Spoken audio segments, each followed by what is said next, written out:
While the world was busy teaching people to be nice, to apologize, to wait their turn, one man sat in exile, stripped of power, and wrote the most dangerous book in human history.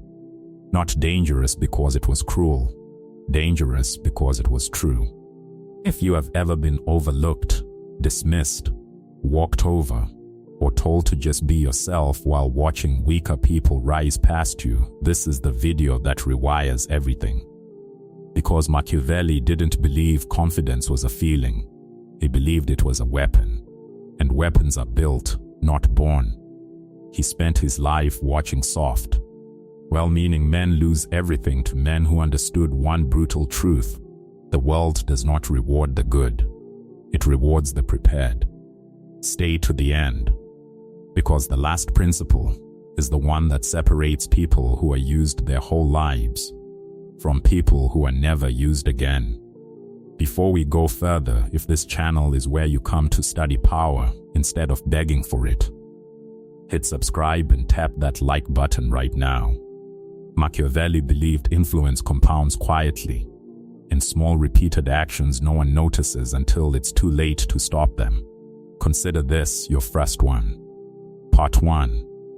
The lie of just believe in yourself. Machiavelli would have laughed at modern self-help. Affirmations, mirror pep talks, manifest it. He watched Florence collapse under leaders who believed sincerity was strategy. It is not. He wrote to his prince a brutal sentence that still cuts today. A ruler who wants to survive among so many who are not virtuous must learn how not to be good, and use that knowledge only when necessity demands it. Translate that into your life. You do not become strong by hoping people treat you well. You become strong by understanding exactly how power actually moves and refusing to be naive about it ever again. Most people spend years waiting for the world to reward their sincerity. Machiavelli watched that experiment fail in real time, in real courts, with real bloodshed. Sincerity without strategy is simply an invitation for someone sharper to take what you built. This is not cynicism for its own sake. This is a survival manual disguised as political theory, and once you see the pattern, you cannot unsee it in your own life. The coworker who smiles and stabs you in the next meeting. The friend who only shows up when you're useful. The relationship built on unspoken leverage instead of honesty. Confidence, to Machiavelli, was never a mood. It was a calculation. Part 2. The habits that keep you powerless. Every empire falls the same way, slowly, through comfort, denial, and self-deception. So do people. Machiavelli watched princes lose kingdoms not through one dramatic betrayal, but through 1,000 small surrenders, trusting too easily, explaining too much, needing too badly to be liked. Excessive kindness without leverage, he called this the fastest road to ruin. Generosity that expects nothing back breeds contempt, not loyalty. Predictability, an enemy who can read your next move, already owns you. Machiavelli built his entire philosophy on the idea that fortune favors the man who is bold and unreadable, not the one who politely announces his plans. Seeking approval from everyone, he warned that a leader who tries to please all factions ends up trusted by none. Sound familiar? That's you, in every group chat, every family dinner, still performing for people who were never going to respect you anyway. Delaying decisive action, he watched republics debate themselves into irrelevance, while bolder rivals simply moved. Hesitation dressed up as being thoughtful is often just fear wearing a nicer outfit. Every one of these habits feels harmless in the moment. That's exactly why they're dangerous. Machiavelli understood that ruin rarely announces itself, it accumulates, quietly, until the day the walls are already breached and there's no time left to prepare. He didn't want you comfortable. He wanted you undefeated. Part 3.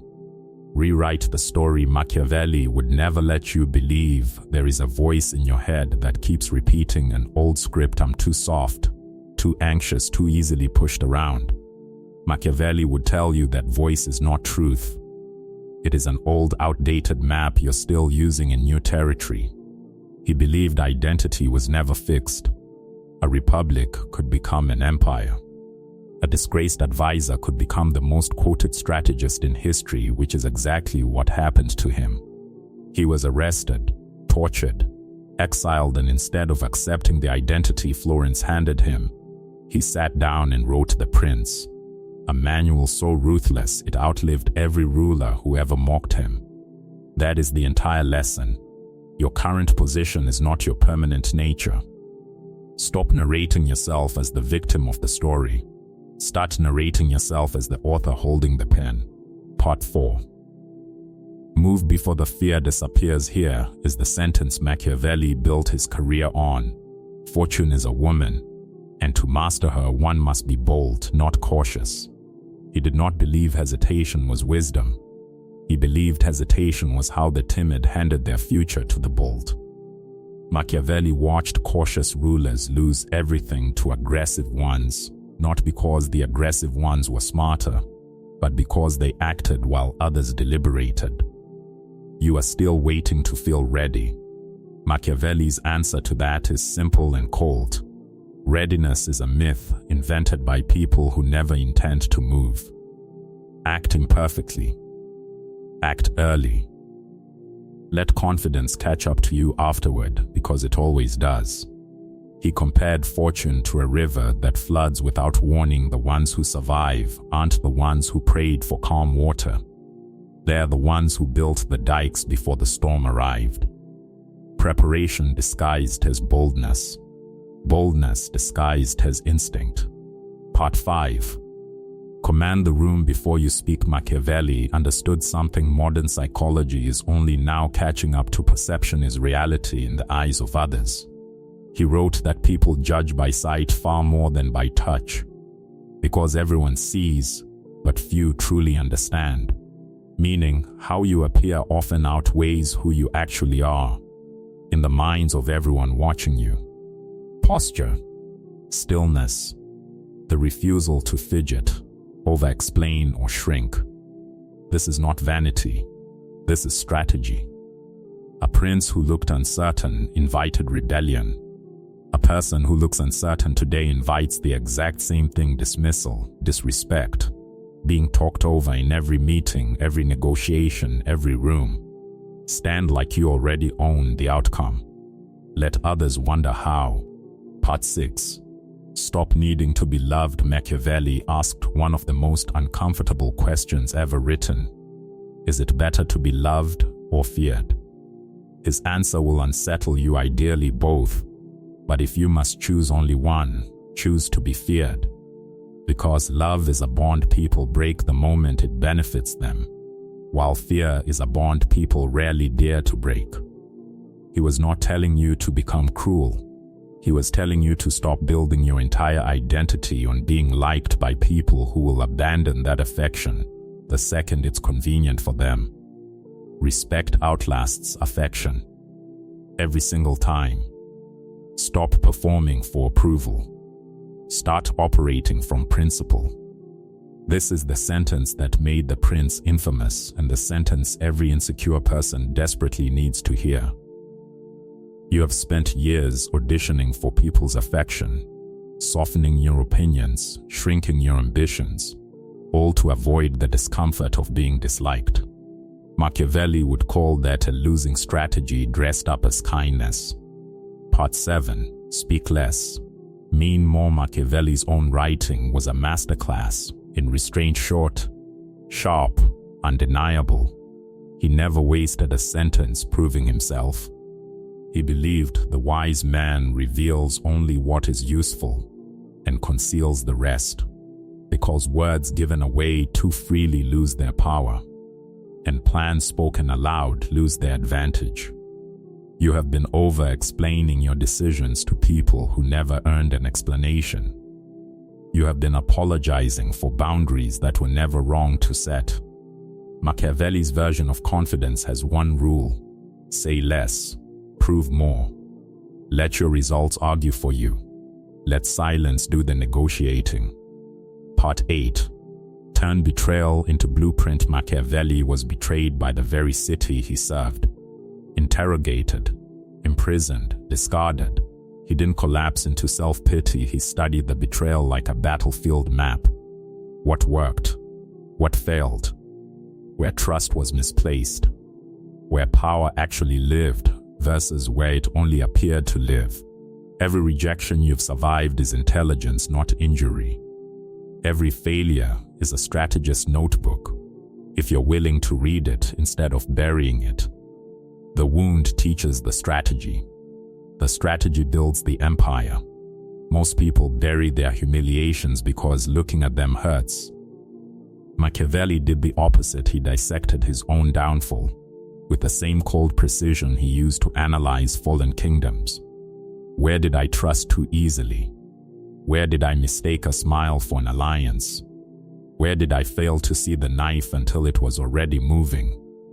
That kind of unflinching self-audit is uncomfortable.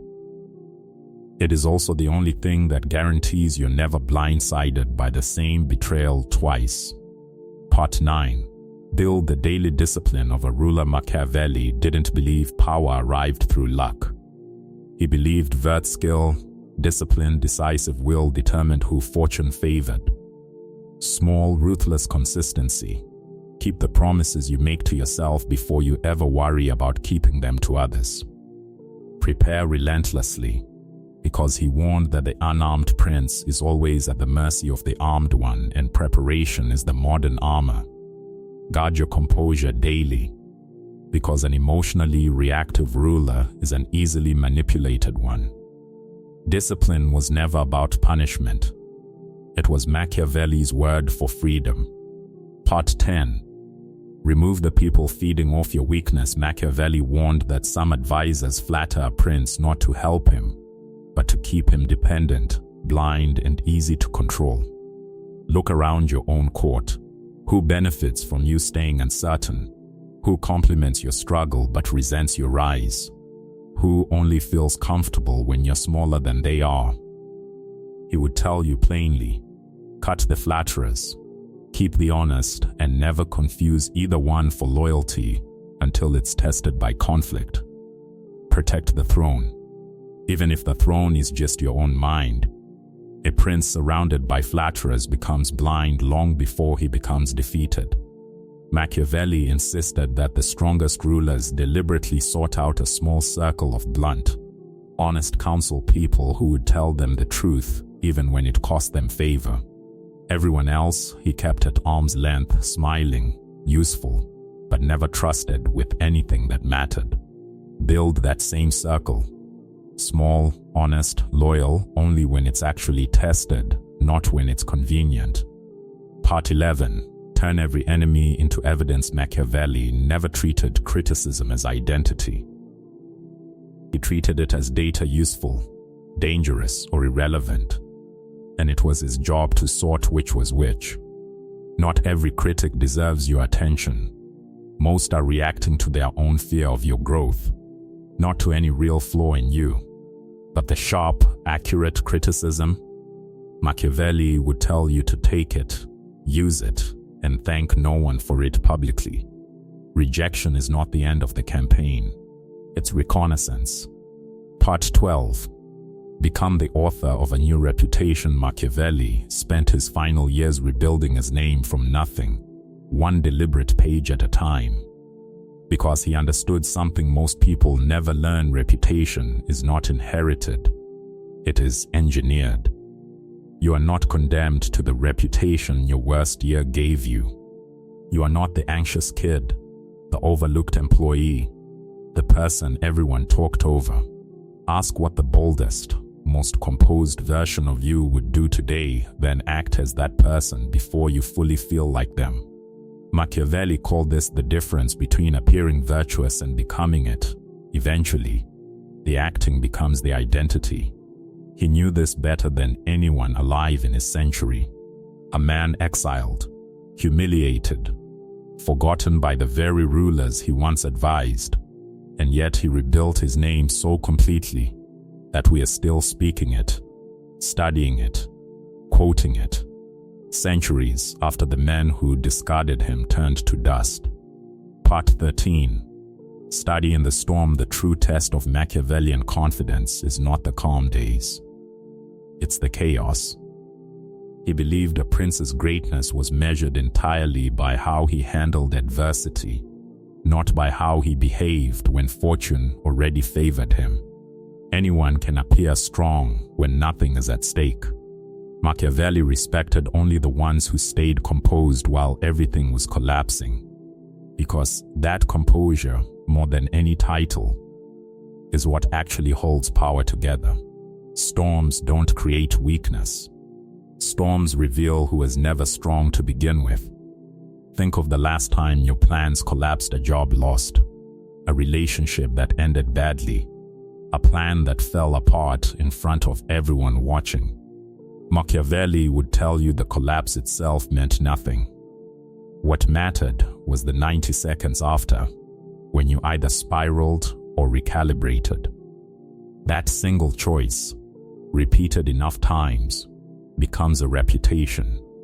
And reputation, in his world, was closer to currency than gold ever was. Part 14.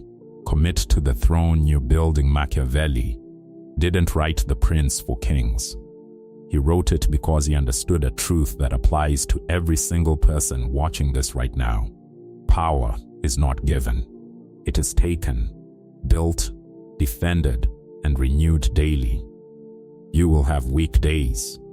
Machiavelli had them too, writing from exile with nothing left but a pen and a grudge against a city that discarded him.